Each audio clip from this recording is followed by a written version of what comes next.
Welcome to Hold Back Nothing. I'm Brother Tyler Harris, and I'm a young friar who fell in love with the beautiful and dynamic way of seeing the world and growing in relationship with Christ that is our Franciscan vision. This series is all about exploring that rich and diverse Franciscan heritage, spirituality, and way of life. In these first 8 episodes of Hold Back Nothing, I will be joined by friars from around the U.S. for conversations about the role of the Eucharist in our Franciscan vocations and ministries.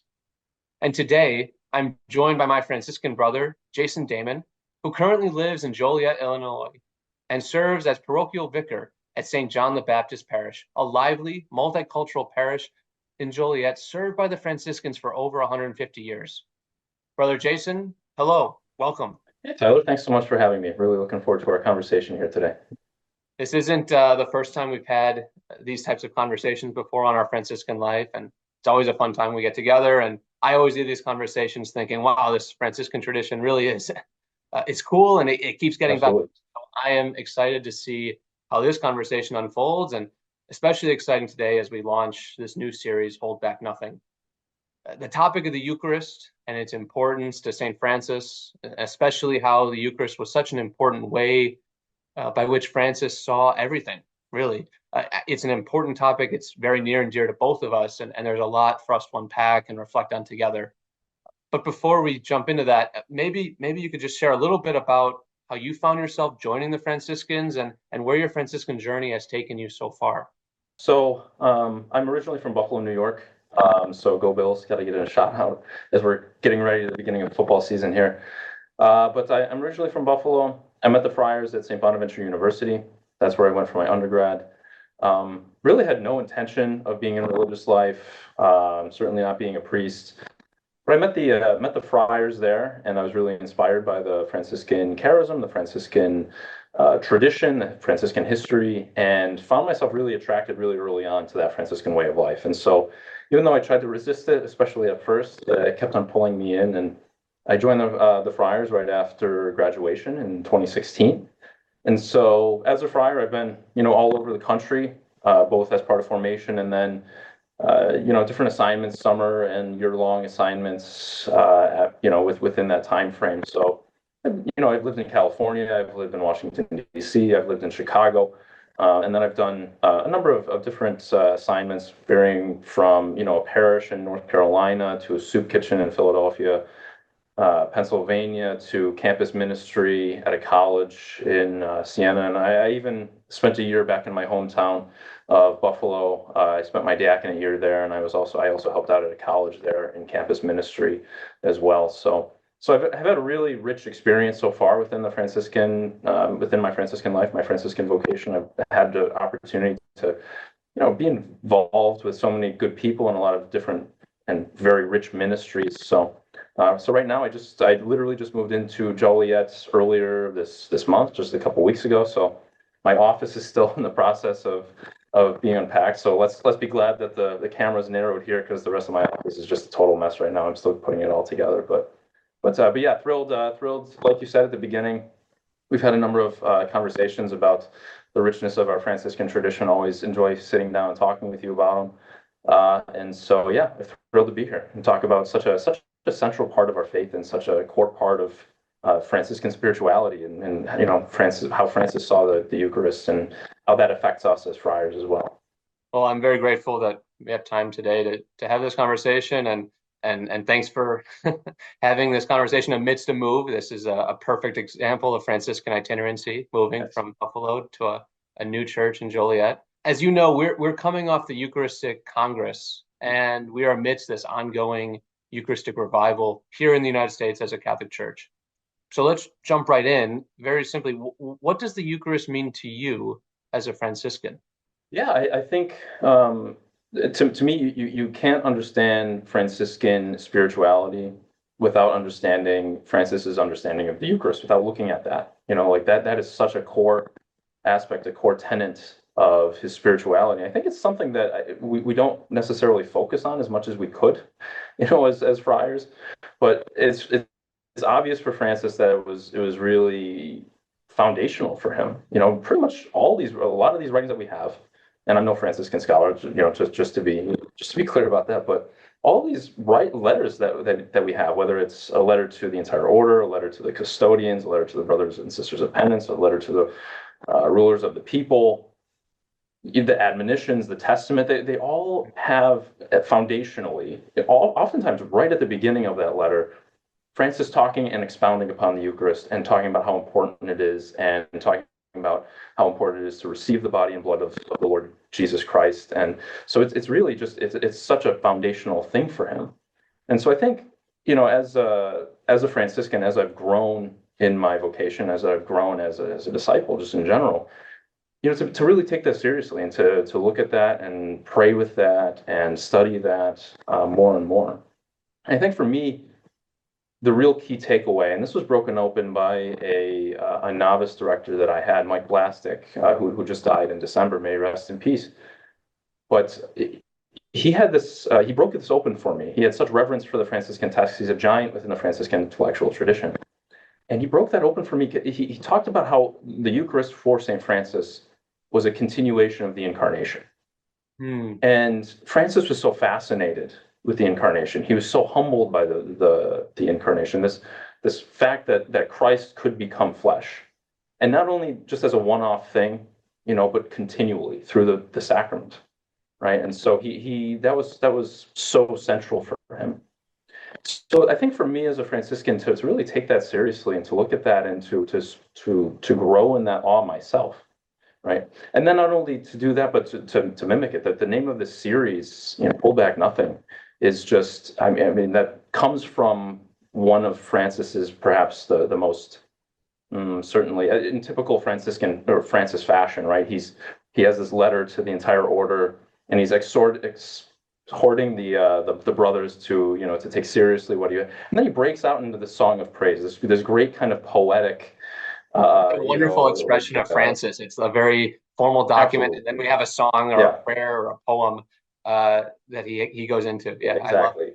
Like this, just very poetic, reflection and praise of God for this great gift of the Eucharist, right? And so he talks about hold back nothing of yourselves for yourselves, so that he who gives himself totally to you may receive you totally, right? And so like that is just I just find that such a moving that kind of that Eucharistic exchange, right? Like that Eucharistic exchange there is so powerful and so central. But so for Francis, it was really, he was just so stunned by this outpouring of God, right? And in that same sort of expression of praise, he talks about what are the words where he talks about the Lord of the universe, God and the Son of God, so humbled himself for our salvation that he hides himself under a normal piece of bread, right? An ordinary piece of bread, right? So he's fascinated that continuation of the Incarnation is still with us and so accessible, right? Like we can hold literally in our hands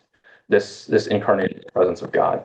And so for me, like it's obviously it's deepened my understanding of the Eucharist. It's expanded my understanding of the Eucharist, but it's also just to me really impressed upon Christ's abiding presence with us, right? Like God is not far removed, but through Christ, through this blessed sacrament, he is still with us, right? Christ is still here. Christ is abiding with us even now, and the Incarnation is continuing to happen. God is still fully invested and still here with us, and still gives himself quite literally into our hands. I love that the quote, the prayer that Francis offers about holding nothing back of ourselves. And I think it's especially with that view of the Incarnation, it's a reminder to really pay attention. What within me is keeping me from noticing? Where do I need to wake up to the reality of the Incarnation in my daily life? That this is not just an historical activity; it's ongoing each and every day. And I love how you've pointed out that the Francis's Eucharistic lens is really an incarnational lens, and it's corporeal, it's bodily, it's personal, and even Francis's own word choice. He never speaks of the Eucharist as the Eucharist itself. He always uses this corporeal language, the body and blood of our Lord, even emphasizing that Jesus is putting himself into our hands. We touch him, we receive him daily with our mouth. It's a very concrete, living reality for Francis. And the Eucharist, because of that, reveals this unimaginable humility of God. It reveals who God is. Um, Right. and it's really, as you said, it's a challenge to keep seeing and cherishing this humility of God, God's closeness to us at all times. I wonder, Jason, how has that Eucharistic lens, this Eucharistic vision that you've Mhm. shared with us, how has that challenged or energized your life and especially your Sure. ministry as a friar? I think that's a great question. And I think too, like when we see these or we hear these expressions of praise or we read these writings of Francis, I think our first inclination is to spiritualize them. And there's nothing wrong with that. It's good to spiritualize it. It's good to sort of say, pour out your hearts before him and like do that in a very spiritual sense, right?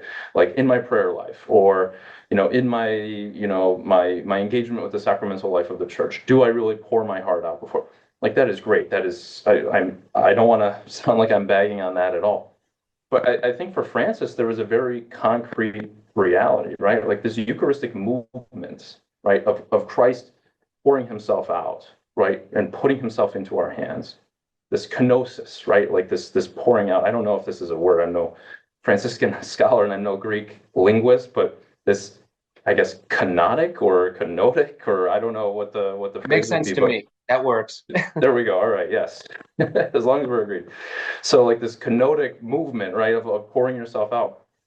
For Francis, it was a very concrete, like socioeconomic and ecclesial reality, right? So it wasn't just a spiritual reality, but it was one that he quite literally lived, right?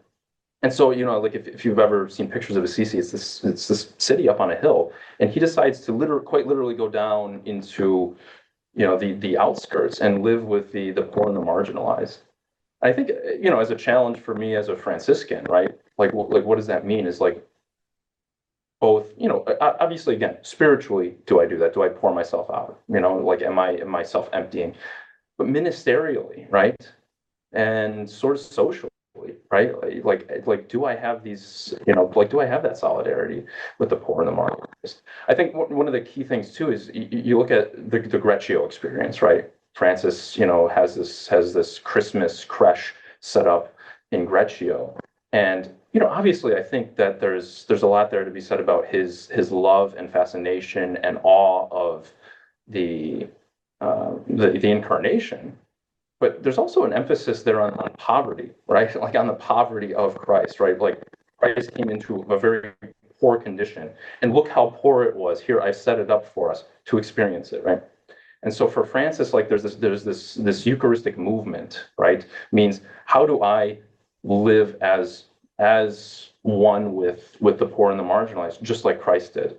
How do I pour myself out just like Christ does every day through this sacrament of the Eucharist? Right. So that's a real challenge to me and hopefully a challenge to everybody. Right. Are we a poor order for the poor? Are we a poor church for the poor?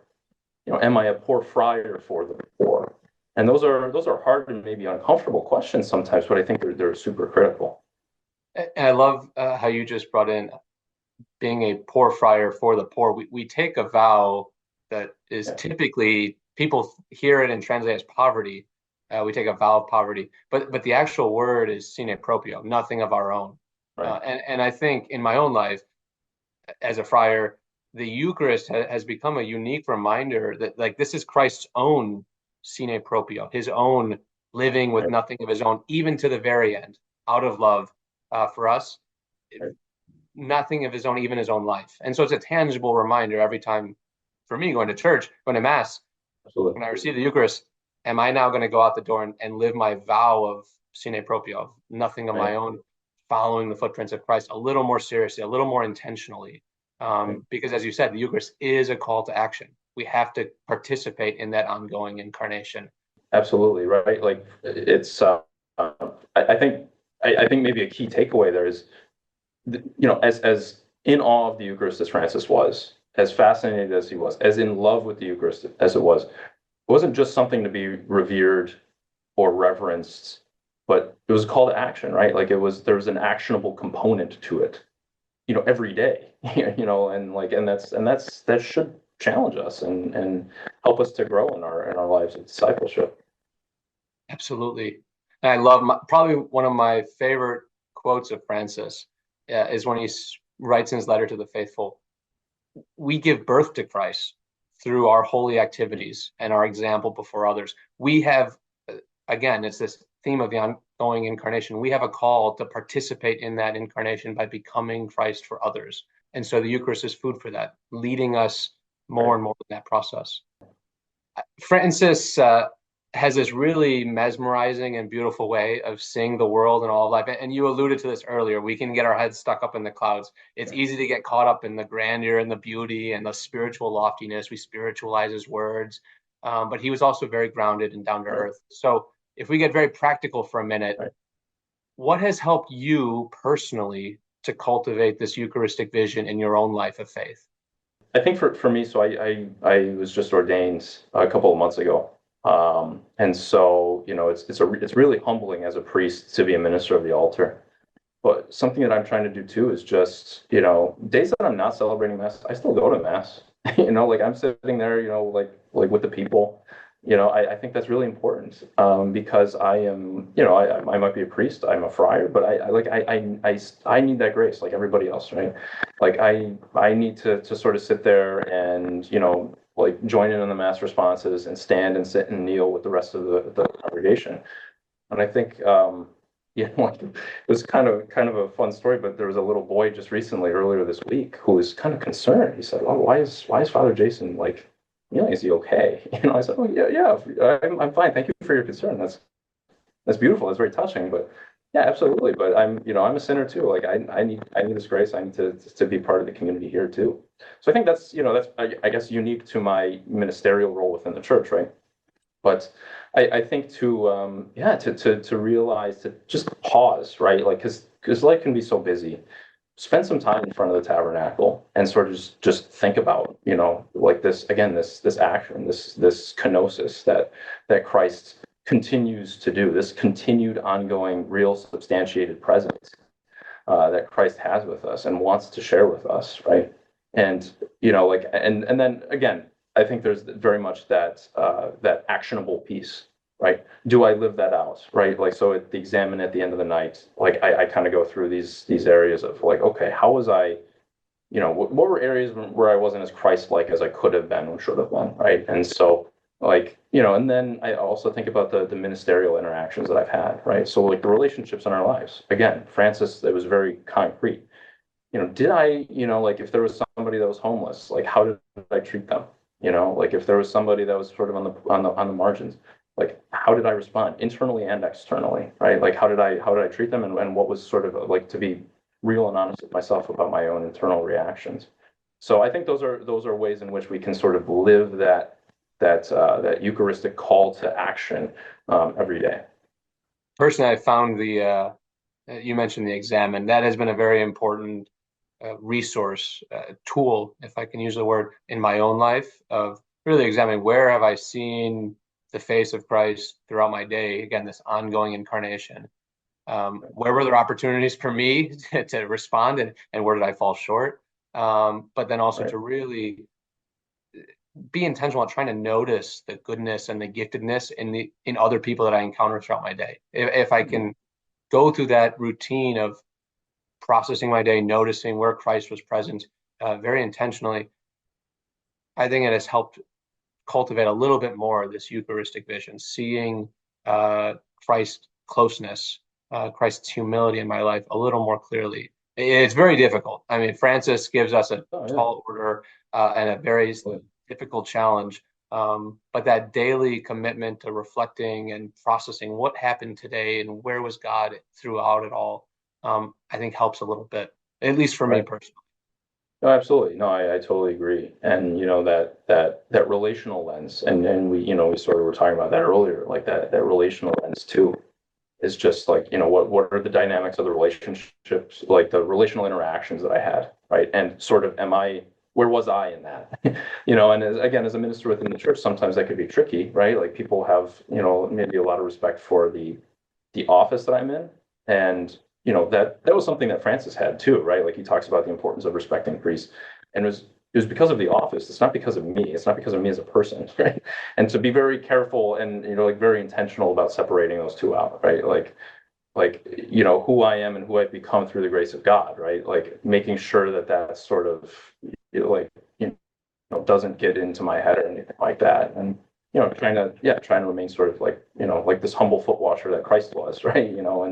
And, again, kind of to respect that humility that Christ has and continuing to pour himself out in the sacrament so that we might continue to feel and understand and pray with that abiding presence. Absolutely. You alluded to it a couple minutes ago. You were ordained a priest only a few months ago. And I'm curious, how has your new ministry, your new life in priestly ministry affected your awareness of the Eucharist? Do St. Francis's words carry new meaning or new significance for you? Absolutely, absolutely. And to read these letters where I mean, he exhorts his priest brothers all the time, like throughout these readings. And so, yeah, to really take seriously, like the office that I have, right? Like to take seriously that presbyteral office is just really, I mean, really, really, really crucial. And so, yeah, absolutely. I'm consistently humbled. I cannot believe, how blessed I am to be in this position to do this. But to understand that, yeah, that's a gift from God, right? Like that's not me. That's like I haven't earned it or anything like that. But yeah, just to sit with Francis's words and to sort of try to as best as I can, because it's impossible to really wrap your head around, this mystery, right? Like these sacramental mysteries that we're given as a church. But just to take seriously, yeah, that what he tells his priest brothers, and to sort of read that in a very personal key now, is it's not just sort of generally talking to priests. He's talking to me, who happens to be a priest, and a friar, right? And so, like, to read it in a very personal lens is very, very humbling, very moving. Yeah. Thanks, Jason, for that reflection on this new life of ministry for you. And I think it's important as we have these conversations. There's always so many incredible things we can talk about and reflect on with the Eucharist, but there's always more. There's always more for us to know. Right. And it's humbling. Francis, in that same poem where he says, "Hold back nothing," he talks about that the whole world is struck with fear. The whole world trembles before the Eucharist. There's a sublime humility, a humble sublimity to this Eucharist, this great gift in our life. It's always a mystery, and so all we have in response is to pour out our hearts before Him. That Right. we'll never fully understand. We can learn more and really reflect on it. But at the end, we're pouring out ourselves, pouring out our hearts to God and to let the Eucharist into our life a little bit more deeply. Absolutely. And I think for all of us, not just as Franciscans, but as just disciples in general, I think it's so key to understand that, even though through this great sacrament, it's that Christ quite literally puts himself into our hands, it remains ultimately an absolute mystery, right? And so even though Christ puts himself into our hands, like we don't own that mystery, right? Like that mystery owns us. And we have to understand that and live into that. And that's sort of the spiritual framework that, should be the foundational cornerstone for our lives as disciples, just in general. I think that's a great place to end. St. Francis always challenged his brothers to begin again and seek out holy newness in their life of faith. As we come to a close, what is a concrete way for us to hold back nothing of ourselves and bring our whole selves to the Eucharist in new ways? I think again to just reflect on the kind of the great gravity with which we come to the Eucharist, right? Like what a great mystery it is, and to take that seriously and to take that as what it is, a gift, a wonderful gift, a beautiful gift, a gift that we can't ever fully appreciate and understand just because its magnitude lies beyond us. But also to respond to that call, right? Like that Eucharistic call to action that I think Francis felt so keenly and tried to urge his brothers towards as well, right? And so to pour ourselves out again spiritually, that's good, like let's do that, but also ministerially, also ecclesiologically, right? Like where are those marginalized people that we need to go to? Who do we need to stand in solidarity with? Who do we need to pour ourselves out for, right? That are not included in this picture. So I think to take seriously that call to action individually, but also corporally, right? Like also as a community, as a group of Franciscans, and whatever communities you're a part of, your parish, your broader community as well. So yeah, absolutely, take seriously that Eucharistic call to action. Thank you, Jason, for those incredible reflections. Like, you clearly have a great passion and love for Francis and how he thinks about the Eucharist. Specifically, your reflection on how this Eucharistic vision can lead us very practically to be a poor church for the poor. I think that's so important for us to hear. It's so core to our Franciscan charism and our Franciscan life together as brothers, but as a church, as followers of this Eucharistic Lord who's so close to us, so humble to us, it's really important to remember this, that we get to participate in this ongoing incarnation. So thank you for your time, and thank you for your reflections. And thank you to our viewers for letting us share our Franciscan life with you. Please join us again next Wednesday on Hold Back Nothing for another conversation on the Eucharist in light of our Franciscan life. From the lofty thoughts of St. Bonaventure to the streets of Philadelphia, we will reflect on how the Eucharist leads us to right relationship with all our neighbors, and how that Eucharistic living has been so life-giving for us in our Franciscan life. We hope you'll join us. Until then, may the Lord bless you with peace and all that is good.